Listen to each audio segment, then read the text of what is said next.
안녕하십니까? 그레이스 신학교에 오신 것을 환영합니다.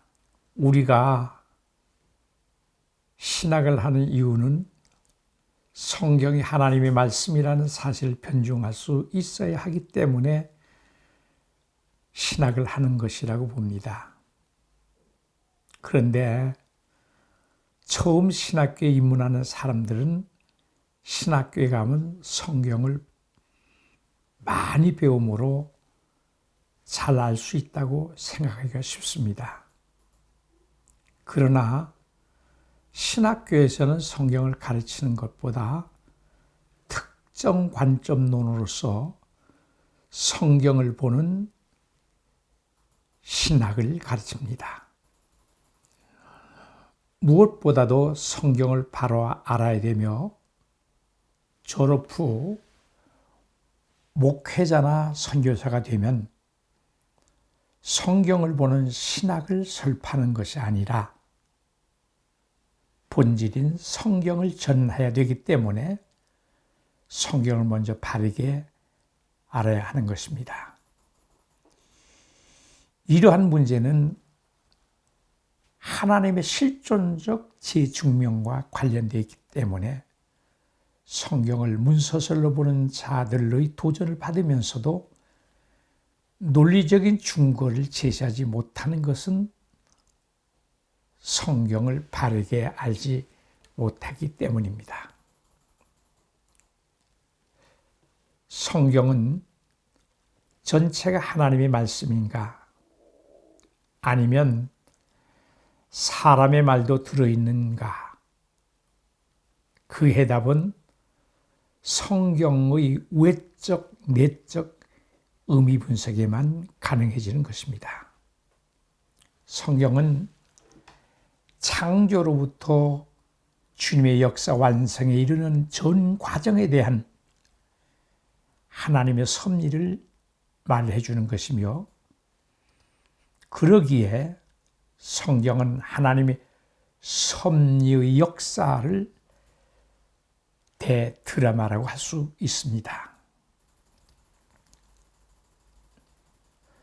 성경의 주제가 죄인이 그들의 죄에서 구원되는 것이나 속죄에만 국한되어 있는 것인가? 하나님의 뜻은 무엇일까? 우리가 아는 구속사의 틀을 넘어설 때 성경 전체를 볼 수 있는 우리 시야가 열리게 되는 것입니다. 왜냐하면 성경을 인간 중심적인 구속사적 관점으로만 보기 때문에 예수 그리스도가 우리를 구원하시는 것을 예수 그 자체의 가치보다 먼저 생각하게 되기 때문입니다. 성경은 언약적인 통일성을 가지고 있으며 창세기에서 요한계시록까지 전체를 하나로 조망할 수 있어야 할 것입니다. 성경이 한눈에 들어오지 않는다면 아직 성경 전체를 모르고 있는 것입니다. 성경을 어디를 펼쳐도 좌우가 연결되는 내적 통일성이 있으며 창조에서 심판에 이르는 성경 역사의 전 과정이 외적인 시간적, 순차적 통일성에 펼쳐져 있으므로 성경적인 기독교 세계관이 그 안에 펼쳐져 있는 것입니다. 성경을 가르치는 사람들은 시선을 어디에 둬야 하는가? 설교와 강론은 약간 다른 것입니다. 강론은 성경의 내용을 풀어주는 그 자체이지만 설교는 성경을 통해서 사람들의 마음에 감동을 주어야 하기 때문에 목회자들이 부담을 갖는 것입니다. 그렇다면 강론자의 시선은 하나님께 있고 설교의 시선은 사람에게 있다고 보아야 합니다. 따라서 강론이 불편한 이유는 성경을 모르기 때문입니다.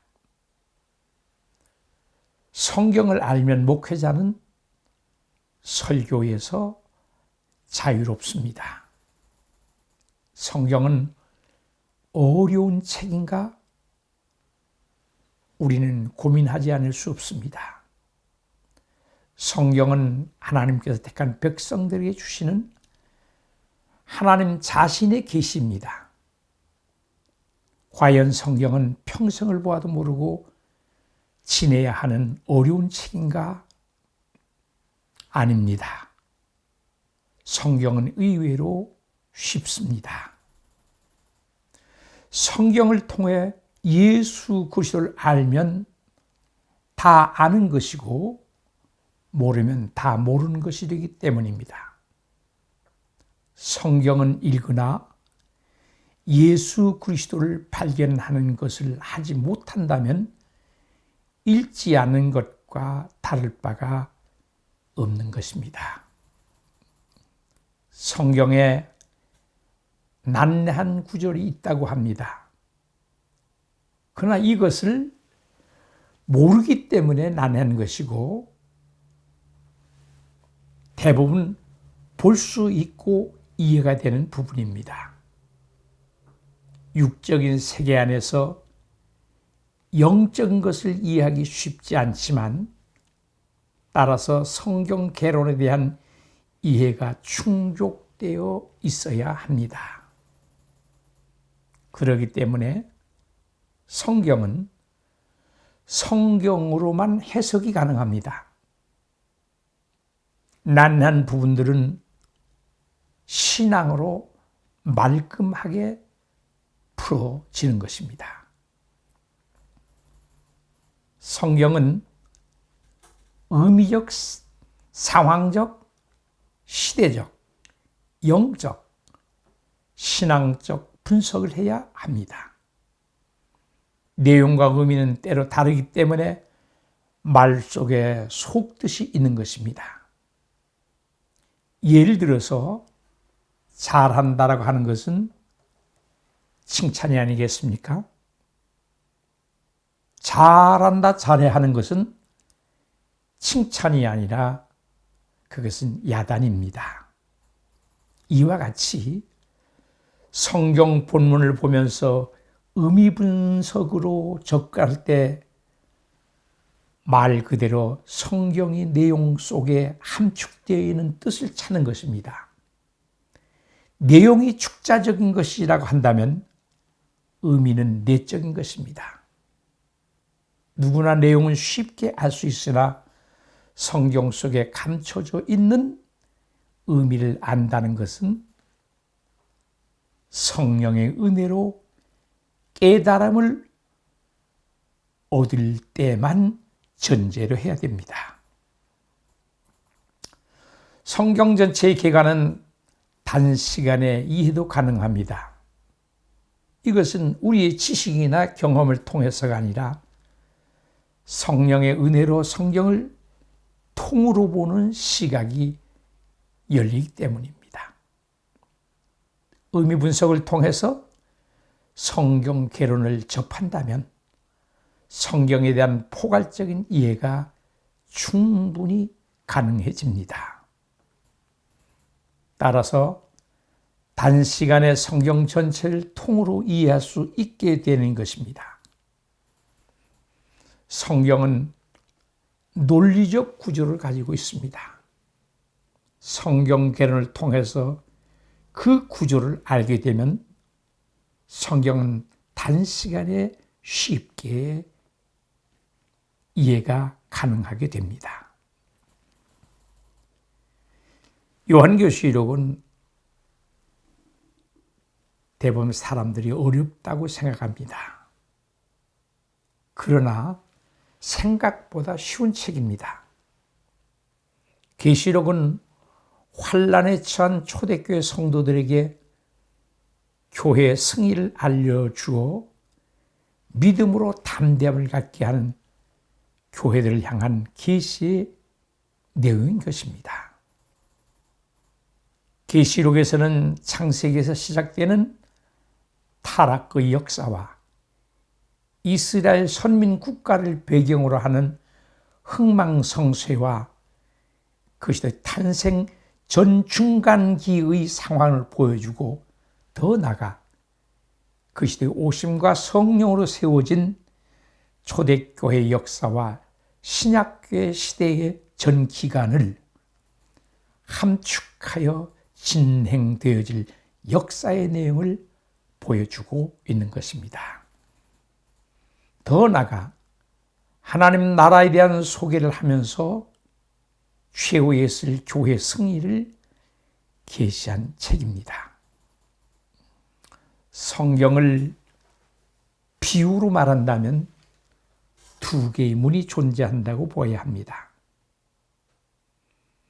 하나는 구속사의 문이고 또 다른 하나는 언약사의 문이라고 볼 수 있습니다. 구속사의 문과 언약사의 문이라는 것으로 볼 때 성경은 언약과 성취로 되어 있어 언약의 문을 열고 성취의 방으로 들어가게 되는 것이며 그 속에서 만날 수 있는 구속사입니다. 신약은 하나님을 예수 그리스도를 통해 알려주는 책이며 구약에서는 예수 그리스도를 메시아로 보내신다고 언약하시고 신약은 예수 그리스도를 메시아로 보내신 성취를 알려주는 것입니다. 그렇게 알려주는 목적은 언약하시고 성취하신 하나님이신 예수 그리스도를 계시해 주는 것입니다. 그렇다면 이와 같은 계시의 목적은 무엇이겠습니까? 예수님을 하나님으로 알게 하여 범사의 하나님이 예수님을 통해 주는 영원토록 예수님의 속죄의 은혜를 찬양해 하려는 것입니다. 성경은 몰라도 설교는 얼마든지 가능합니다. 그래서 자칫 잘못하면 설교를 통해서 하나님의 백성의 마음을 훔치는 도적이 될 수도 있고 성도들의 신앙 생활에 성경 중심이 아니라 설교 중심이 될 수 있습니다. 많은 교회가 예수 중심적이지 않은 것을 볼 수 있습니다.